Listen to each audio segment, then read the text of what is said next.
বছরের তরুণ ব্রিটিশ সেনা lens corporal Frank early. সাংবাদিক হিসেবে সুনাম ছিল তার।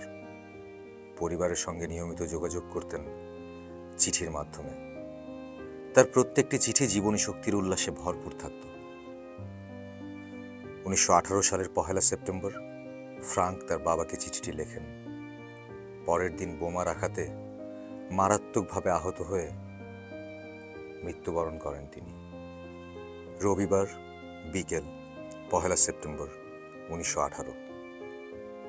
প্রিয় বাবা, তোমাকে এবং ছোট বোনদের কাছে সর্বশেষ যে কয়টি চিঠি লিখেছি, মনে হয়েছে আমি বোধহয় শেষবারের মতোই লিখছি এবং তুমিও আমার শেষ চিঠিটাই পড়ছো। খুব আশ্চর্য রকমের হলেও প্রতিবারই এটা দারুণভাবে অনুভব করি। তুমি আবার ভেবো না আমি হতাশায় ভুগছি।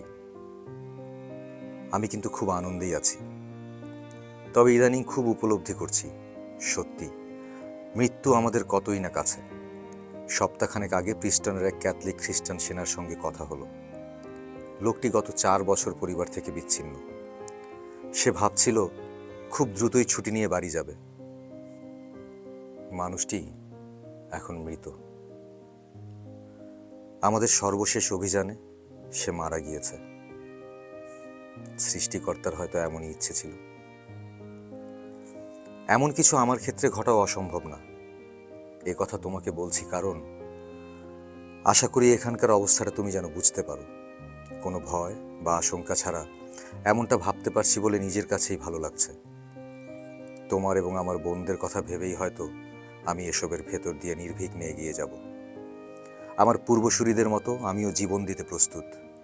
ঈশ্বরের হাতে নিজেকে সঁপে দিয়েছি, তিনিই সিদ্ধান্ত নেবেন। তোমরা তার এবং মাতা মেরির নিকট আমার জন্য শুধু প্রার্থনা করো। আশা করি তুমি পুরনো বাড়ি এখনো ছাড়োনি। কিছু ঘটলে আমাকে লিখে জানাবে। কিছুদিন আগে স্বপ্নে দেখলাম তুমি প্রিস্টনে ফিরে গিয়েছো। অনেক অনেক বছর আগে আমি যেমন খালে ডুবে যেতে বসেছিলাম, বিষয়টা তেমনই।